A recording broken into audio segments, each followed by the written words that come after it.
السلام عليكم، أهلا وسهلا فيكم بقناة طبخة وتحلاية. اليوم رح نحضر مع بعض طبقات البسكوت والشوكولا بطريقة سهلة وبسيطة، وما بتحتاج أي وقت ولا بتحتاج فرن. طيبة وباردة وبتورد على القلب، وقوام بدوب بالتم ذوبان. فتابعوا معي هالفيديو لتشوفوا الطريقة.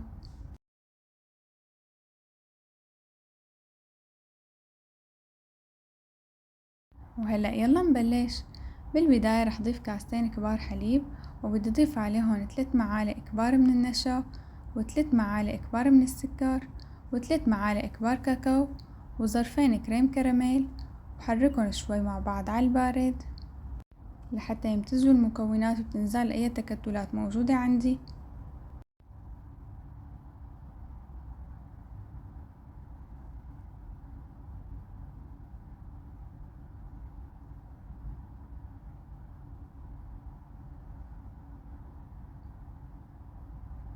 وهلأ بدي أرفعهم على الغاز واستمر بالتحريك هيك لحتى يتقل عندي القوام ويبلش يغلي. بس أنا حسيت القوام طلع عندي سميك شوي، فرجعت ضفت نص كاسة حليب، وهذا القوام اللي أنا وصلتله وهذا القوام اللي أنا بدي إياه. ما شاء الله ريحته بتاخد العقل. وهلا جهزت البايركس، ورح ضيف أول طبقة من الخليط ومدة وزعها على كل البايركس.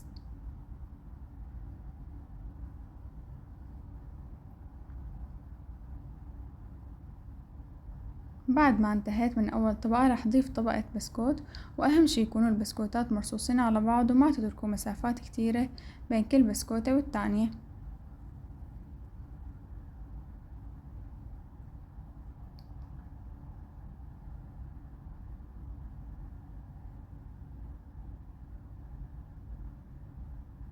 حابة أذكركم فضلا وليس أمرا، لا تنسوني من دعمكم من لايك واشتراك بالقناة لحتى أستمر وعائلة طبخة وتحلاية تكبر. وهلا رح أستمر بنفس الطريقة هيك لحتى تنتهي عندي كل الكمية. وعن جد يا جماعة هالحلب بشهي وبياخد العقل، ومتأكدة إذا جربتوه مرة فأنتوا دائما رح تعتمدوه. وخبروني رأيكم بالتعليقات بس لحتى تجربوه وتعطوني آراءكم. حتى هو حلا مناسب لتقدموه لأطفالكم، قوامه كتير طري وناعم وبيدوب بالتم ذوبان وبشهي. متأكدة انه رح يعجبهم ورح يحبوه كتير. وحتى اذا حبيتوا تقدموه كضيافة فهو ضيافة ممتازة وكتير ببيض الوش وبياخد العقل.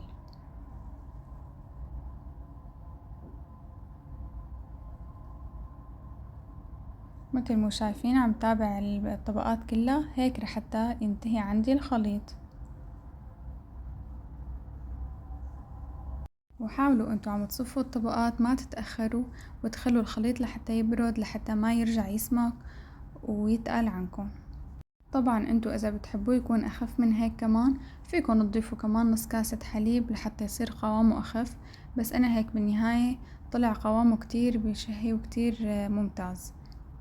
وعن جد يا جماعة الريحة بتاخد العقل. عن جد كتير بنصحكم انه تجربوه، متأكدة انه كتير كتير رح يعجبكم. وهلأ انتهيت من تشكيل الطبقات، وهي كانت عندي الطبقة الأخيرة. رح مدها على مستوى واحد واتركه لحتى يصير بدرجة حرارة المطبخ، وبعدين دخله على البراد هيك لحتى يبرد شوي ويتماسكوا مع بعضهم. وبعدين رح بلش بالتزيين. انا زينته هون ببسكوت مطحون.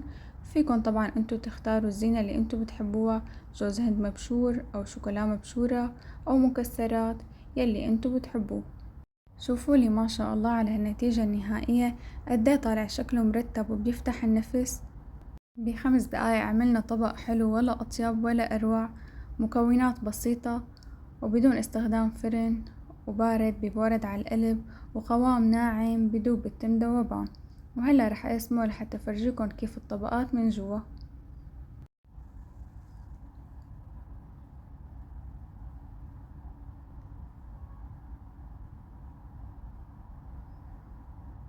وطبعا مجرد ما قسمتوه فهو ما رح يعذبكن لحتى ينشال، ولا رح يلزق، رح ينشال معكن بكل سهولة.